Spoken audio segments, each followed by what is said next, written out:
Hala! May tama. Wait lang.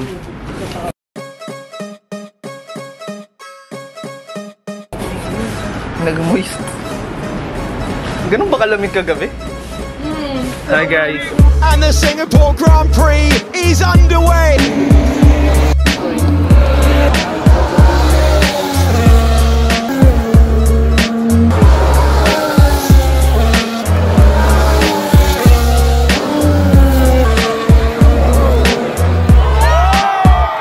Good morning. It's day. Pangilang araw na natin dito. Ay, gagi, may crow. Friendly sila. Pangilang araw na natin. Day 2. Hindi ko alam, lokal na ako dito. Day 2. Alas 2 kasi kami nakatulog kagabi. Pupunta kami ng National Museum today. Yung schedule namin, 10:30. Time check. Time check. 10:25 na. Anong basa mo? Wait lang. Nasa bulsa ko yung phone. Sinaran tayo ni Kuya ng pinto. Ay, ito tayo. Ha?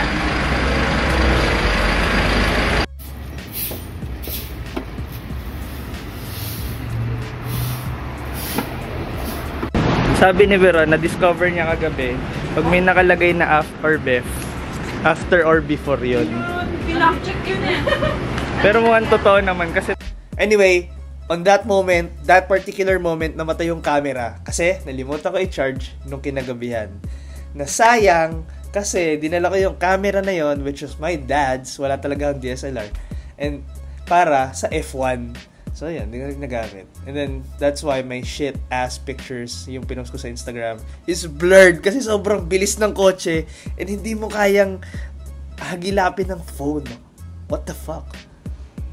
Anyway, it's January 2025. Sobrang tagal. Ngayon lang nagka-oras. Sabi ko, tapusin ko na yung edit. Anyway, on that day, dumiretso lang kami National Museum. Here's some pictures. Yan. Tapos wala naman masyado. Kumain lang kami sa Hong Lim Food Center after that. Wala pala akong video sa ano? Huh? Wala akong video sa National Museum. Okay.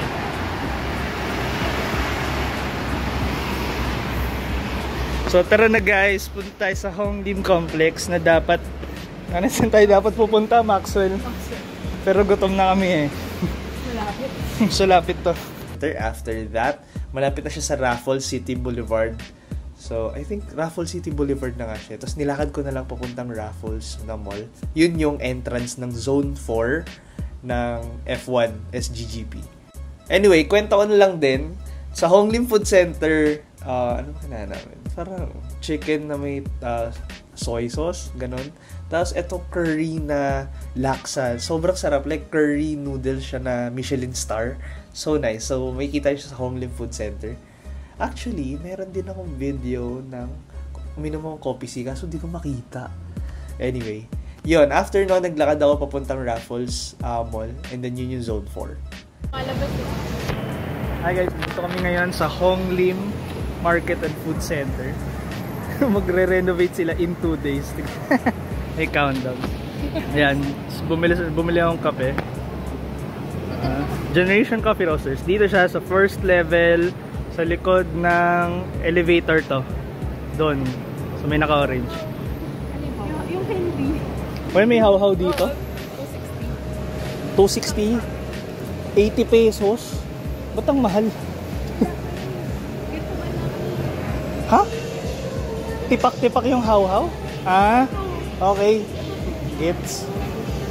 Meron din dito ang Tiger Balm. Mas muraya dito, hindi. Breakdown ko lang. Itong trip namin was a 4-day trip for F1 SGGP. Sumama ako kasi may mga friends yung girlfriend ko nakasama. So, yun. Bumili ako ticket. Ticket was, ang binili ko lang is Premier Walkabout, which was 13.5 gamit yung Union Bank credit card ko. That is the best, I think, na conversion kasi in SGD yung ano niya, yung currency. So, if may access kayo sa SGD, much better yon yung gamitin nyo. Pero kung wala, kung in pesos, credit card, I think the best for me was Union Bank kasi yun lang meron ako. May BPI ako pero I think that was much worse. Yun nga. 13.5 for 1 day pass, Premier Walkabout. So sa end of the video ko na sabihin yung total breakdown kung magkano nagastos ko para diretso na tayo F1. Tip ko lang, kung gusto nyong magtipid, Premier Walkabout is the way kasi yun yung pinaka cheapest ticket. And sulit siya sa SG F1 kasi may mga events siya and marami nangyayari throughout the course. Hindi lang siya yung race, like habang may race, may mga concerts, and after nung race may concert. Actually din, hindi ako nakabili ng ticket ng tawag dito, nung race mismo. So it's just a Saturday, it's a qualifying. As an F1 fan of I think more than 2 years na, tinesting ko lang kasi baka alam mo yun, sabi nila sobrang bilis daw ng mga kotse, so mas pangit manood live kesa sa TV. So yun din yung mga parang consideration ko. And sabi ko, pag quali naman, tinotodo nila yung car, diba? Parang naka-soft sila, naka-todo lahat ng power ng kotse. So it's more unlikely na ay parang mas test yun, mas magandang test yun kesa dun sa actually mas expensive yung race day. Premier Walkabout nung day na yon is I think nasa 20-25 na, I think. Pero for 3 days I think it's the same price. Yan lang, parang mga 30 lang ata pagka 3 days na Premier Walkabout. You expect, so 13.5 ang Premier Walkabout. Ito yung mga may mga platforms lang kayo, may mga viewing platforms lang spread throughout the race, racetrack. Parang may lang siya parang tatayo ka lang doon para matingnan mo yung mga so parang walkabout nga ako, no. Pwede ka maglakad-lakad around the track. Yun yung baseline. So meron pang, kunyari gusto mo ng seat, medyo mas mahal yun, pero confined ka sa seat.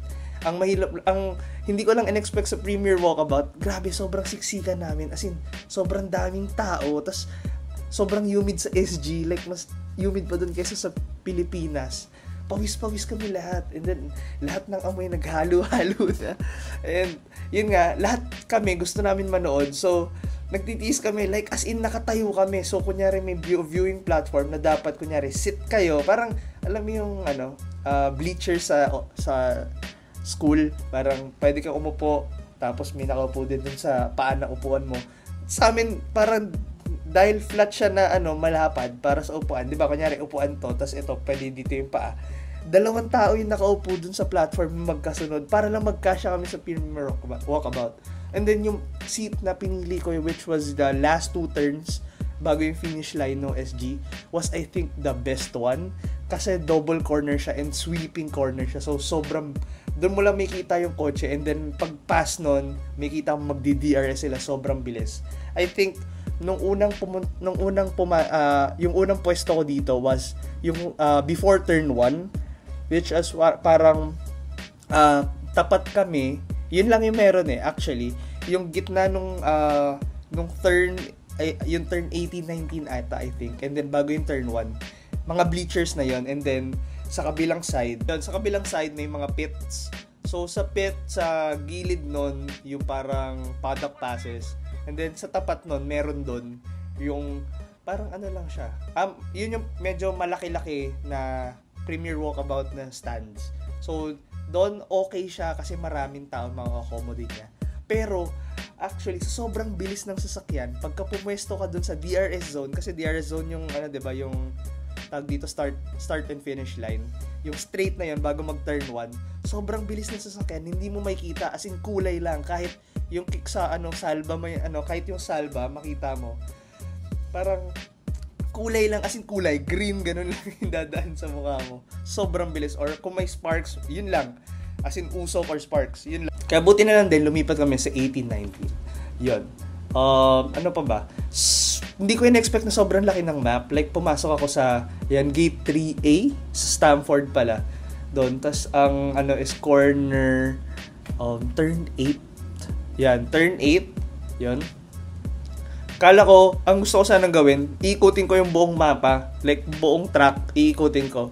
Hindi siya lahat magka-connect. So, yung Zone 4, parang meron siyang mga tawiran sa taas, which was hectic. Medyo masikip. Maraming tao. As in, hindi ko in-expect na maraming fans. And, yun din, nabalitaan ko din na pag yung SG kasi is yung parang track na parang event, ano siya, may mga events outside. So, hindi lang siya yung race mismo. The stage very shortly. I can't wait for our interviews. I'll see you there.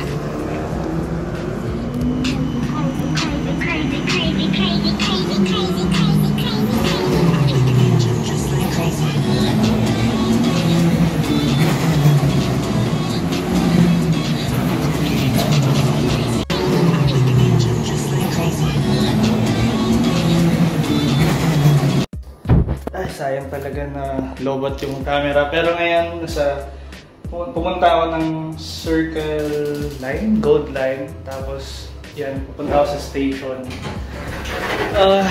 Fuck. Dito ako galing kanina eh, nawawala na ako. Ay. Punta ako sa Gate 1 kasi galing akong Gate 3 na nasa Raffles City.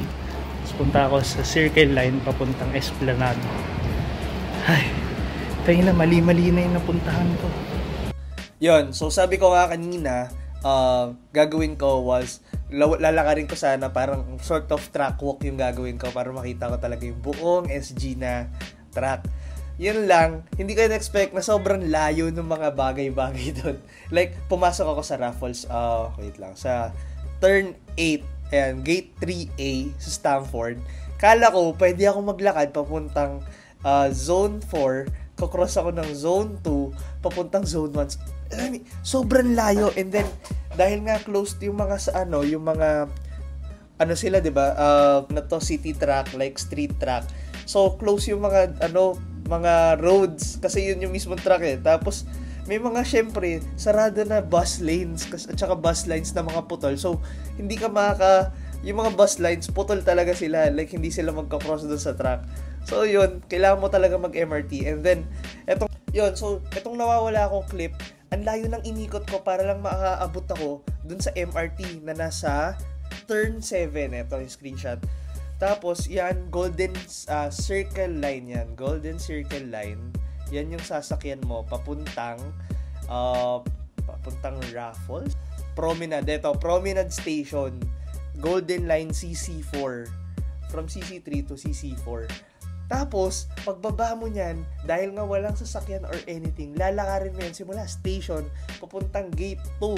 Tapos, so mga alas 3 kasi alas 2, may driver meet sa taas, sa zone 1, sa Republic Boulevard banda. Yung, ayan, F1 Village. Sobrang daming tao doon, as in, stampede, mas malala pa sa Quiapo. May mga, hindi talaga alam mo, hindi makadaan sa sobrang daming tao na hindi ko na-expect. Tapos, anyway, simula gate 2, sobrang layo niyan papunta dun sa tawiran. Kasi, walang grandstand dun sa gilid eh. Parang paid stand lang ata yung nandun. Walang premier walkabout. So, tatawid ka pa dun sa kabila. And at this time, hinahabol ko sana kasi driver meet tong Saturday na to.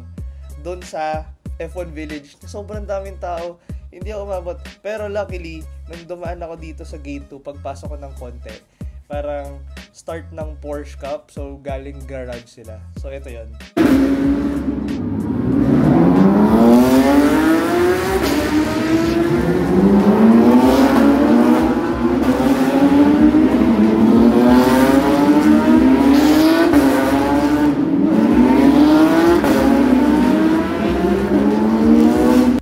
So yun, at that time, pagkapasok ko, ang daming tao talaga, as in, sabay-sabay kami. Tapos, hanggang pati dun sa akyatan, para makatawid ka sa kabilang side ng track. So, bandang dun na sa may ilog side. Or ilog ba yan? Or sina ba yan? Hindi ko alam eh. So yun, banda dun na side.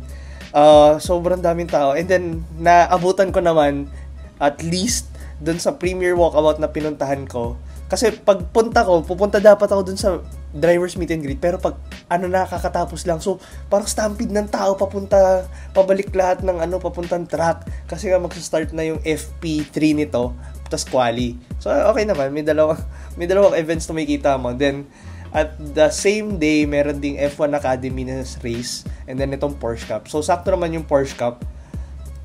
Pagdating ko ng Premier Walkabout na una, saktong-sakto na start. Tas dito din, dun sa bago mag-turn 1 na Premier Walkabout na stands, merong malaking TV. So, it was okay naman. Ito yung clip.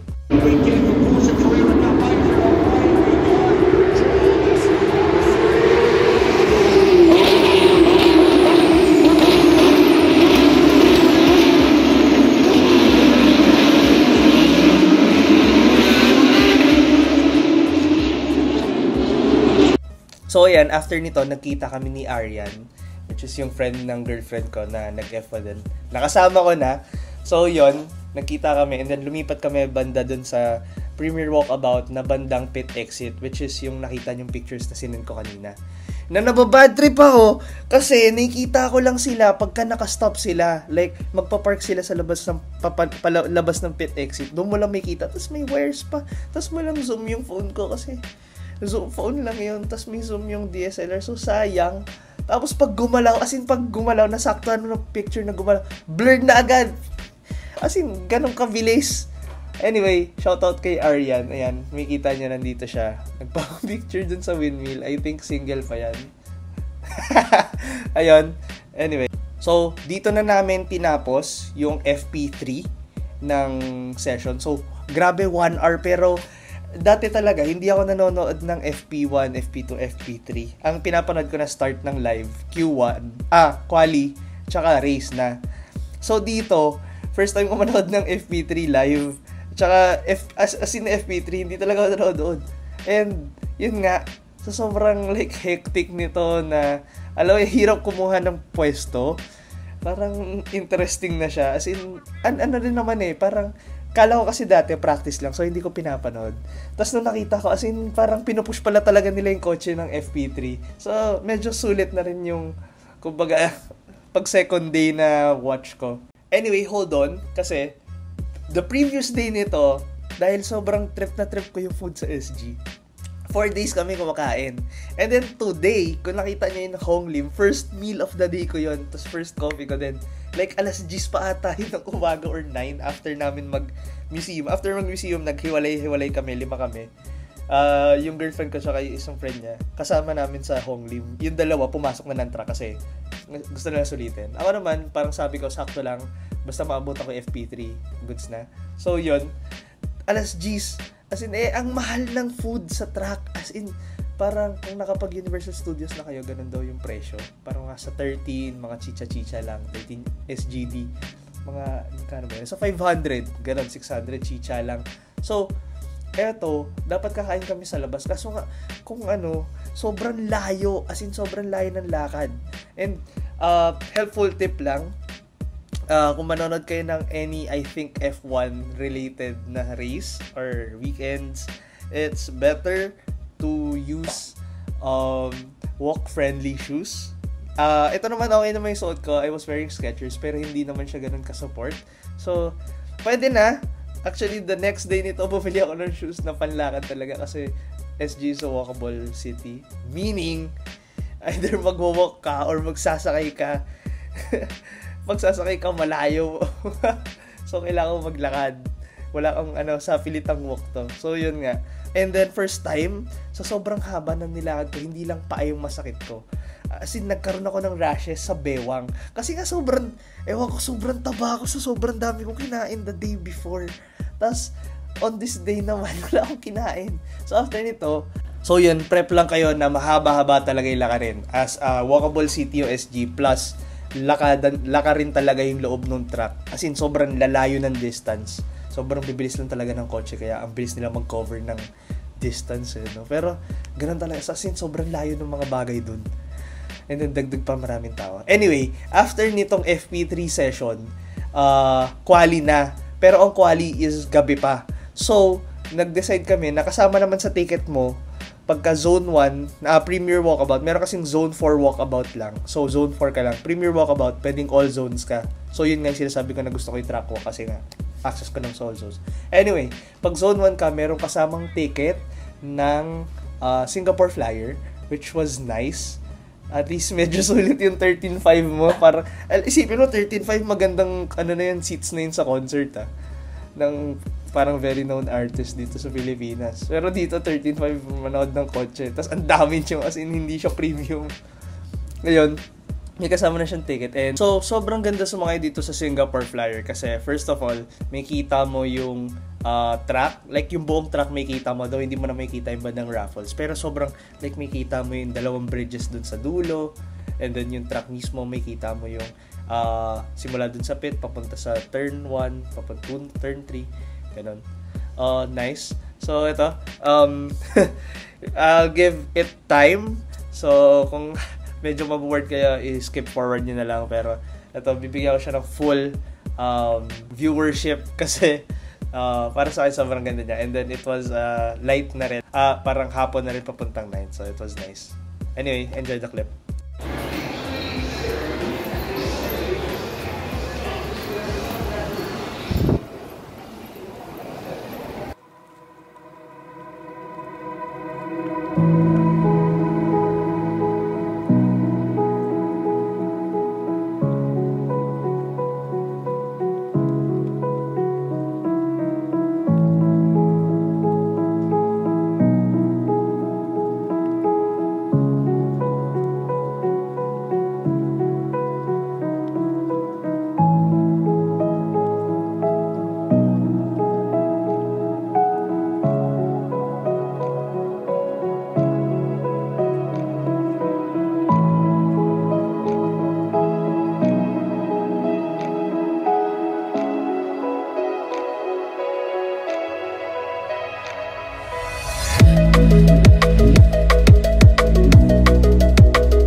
So yan, after nito, bumaba namin yung Singapore Flyer. Pagbaba namin, buti na may nakita kaming Kaya Toast na medyo mura-mura, like normally priced. At this point, sobrang gutom na namin and sobrang uhaw na namin kasi magandang, pwede ka magdala ng water bottle pero pwede ka mag-igib. Pero ang haba ng pila dun sa tubigan, so you're gonna miss out some. And then yun nga, so wala kaming tubig. And then after 9 mo ba, kumain lang kami Kaya Toast for like 5 minutes. And then, eto na, punta na kami dun sa turn 18, turn 19 na Premier Walkabout na stands. And to my surprise, may pila. Ganon siya ka on demand. Like, ang daming nakakaalam, ang daming may gustong manood doon. Kasi nga, sobrang ganda ng angle na yun. As in, kita mo yung dadating sila dun sa turn 18 and then sweeping turn to turn 19 diretso. Tapos, may kita mo, diretso sila DRS. As in, may kita mo yun, tapos nandun din sa pit entry, may kita mo din yung loob ng pit. And then yung kung papasok sila. Kung nanood kayo ng live ng Singapore Grand Prix na quali, may kita niya nag-crash si Sainz sa quali. Ito yung corner na yon, yung after nitong corner na to, bagong mag-finish line, nag-crash siya. So, nag-crash siya in front of us. Like, as in, sobrang bilis lang na pangyari. Sobrang, parang nakakabigla. Na, as in, parang nakakita ka kasi, habang nanonood ka, may kita mo na parang dangerous driving talaga yung ginagawa nila. Like, nagko-corner sila na sobrang bilis. Like, to me, na nakakita ng kotse normally sa EDSA, alam mo yun, or like, motor na mabilis na magbumabanking. Like, ito, like, it's on a different level na parang sobrang delikado talaga ng ginagawa nila. Like, it's unnatural na makakita na nagko-corner ng kotse na ganito kabilis. So, yun yung niya. Overall experience, sobrang saya. Like, it was unreal. As in, kakaiba talaga siya. And the cars was, mas maganda siya in person. Like, yung McLaren, makintab siya. Yung Mercedes, like, makintab siya. And all, like, yung kulay niya, like, so bright. Na yung like purple, I'm sorry. It's like green, light green, ganon. As in, iba yung kulay niya. Tapos yung papaya orange, sobrang ganda. Yung Ferrari red, like, makintab yung red niya. As in, sobrang ganda rin niya makita in person. And then, yun nga, may kita, this was also the last race weekend ni Ricardo. So it was nice. So anyway, eto na, bibigyan ko ng full viewing time lahat ng clips ko na na-capture dun sa quali. And hope you enjoy. Thank you. Pagka na-bored kayo, just skip over it.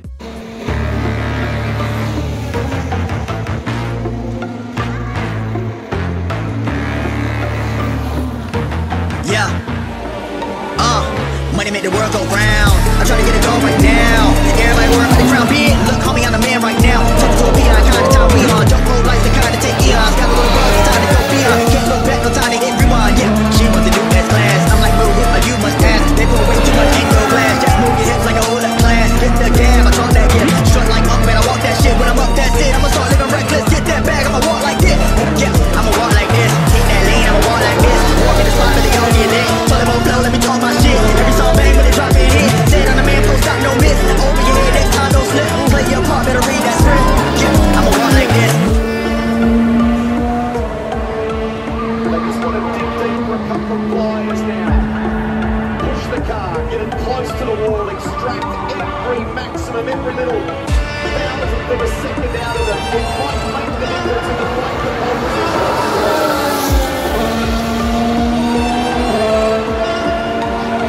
Yeah, I'm steady focused on money now. I'm trying to count to 100 down. That's daily. Brady pay me. M's and M's, no Slim Shady. Bank account going so crazy. Still live it up when I'm over 80. Flying, I'm hotter than Hades. Middle fingers up to the ones when I hate me.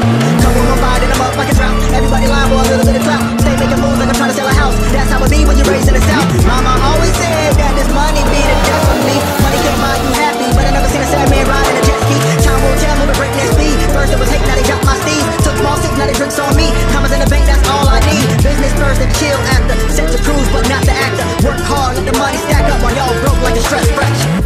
My God. That's good as well.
So after quali, meron lang nag-open sila ng track walk.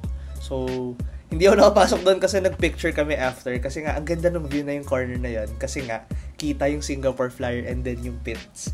So may kita yung Singapore Flyer and then pits. Here's some pictures. Anyway, to summarize my experience, ayun, it was visceral. Sobrang ganda ng tunog niya. Like, yung Red Bull, meron siyang whining noise. Like, distinct lahat ng tunog ng kotse. So, magkakaiba sila ng tunog. And then, yung Red Bull parang may thin electric sound sila. Parang, ang ganda ng tunog na yan, promise. Parang, like, so overwhelming. So, parang powerful nung mga tunog niya. And then, yun nga, the cars was really nice in person. Sobrang kintab nila, sobrang ganda ng kulay. And, for the experience-wise, sulit naman siya. If you've done like viewing parties around here sa mga bars, it's the same experience na nakikita mo. Tapos mararamdaman mo, naririn nyo na siguro sa clips na like nag-huu sila, nag-aas sila, ganun. Who's and us. And then, yun nga, parang very into it sila, like very into the action sila. Like pagka kunyari yung Q3 na yon, hindi kan yung Q1 hindi nakapasok yung driver, like saan ganyan. Tapos they're really rooting for the drivers. Like may mga naka-flags pa, tapos pagka dumadaan yung driver, like sisigaw sila kahit di naman maririnig or pwede naman kumaway.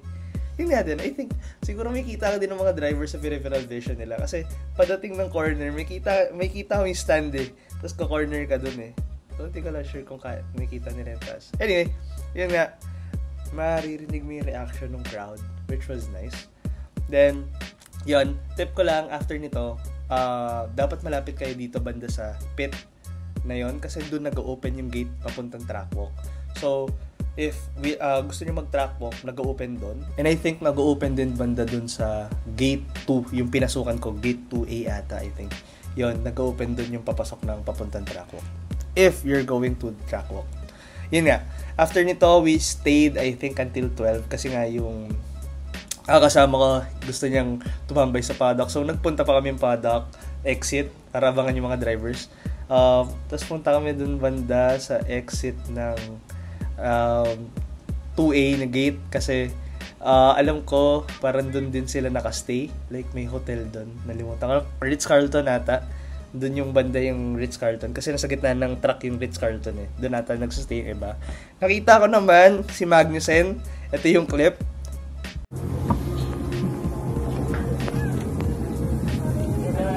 Hey!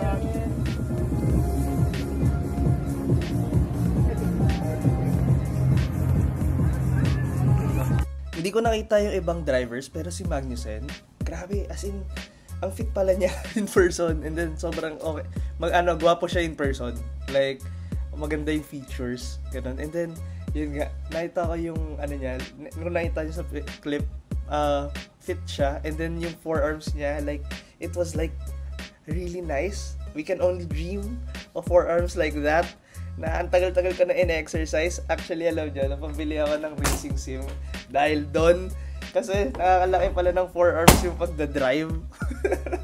So, yun, ang ganda pa rin yung forearms ko eh. Anyway, ang laki ng forearms niya, like, solid. So, after nun, pinaalis na kami kasi alas 12 na, which was all good din, kasi hanggang alas 12 lang. I think hanggang 10 lang yung MRT nila.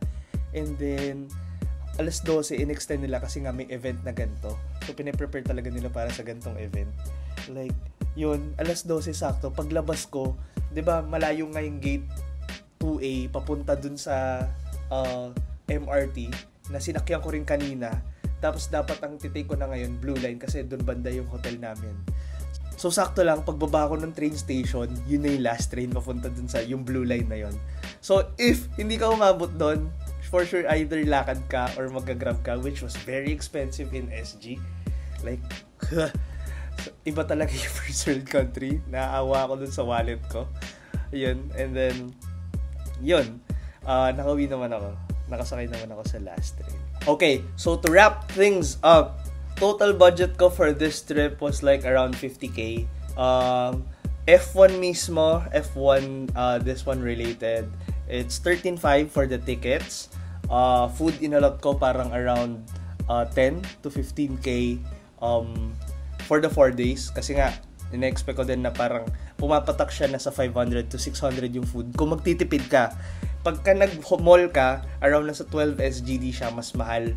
So, okay naman dito kasi prepare, naman sila. Like, for hawker centers ka talaga kakain. Yun.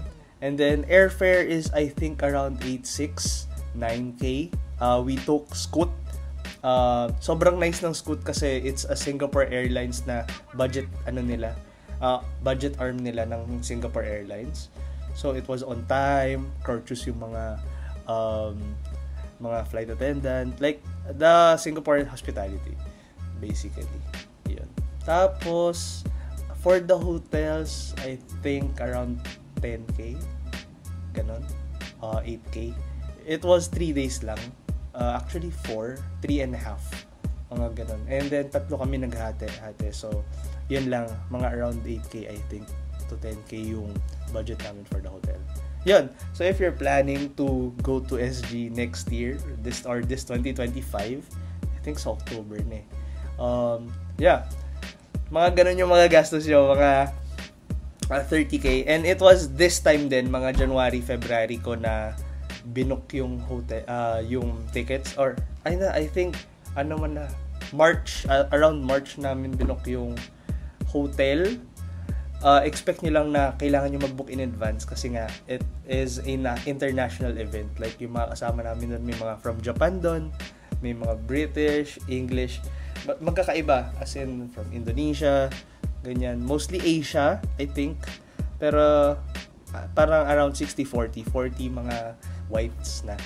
So yeah, sobrang international event niya, and yun nga, expect na medyo mahal yung prices ng mga hotels at this time, at this weekend. Yun. And yeah, I hope you enjoyed watching, and if you have questions, comment down below. Sasagutin ko naman. I'll try.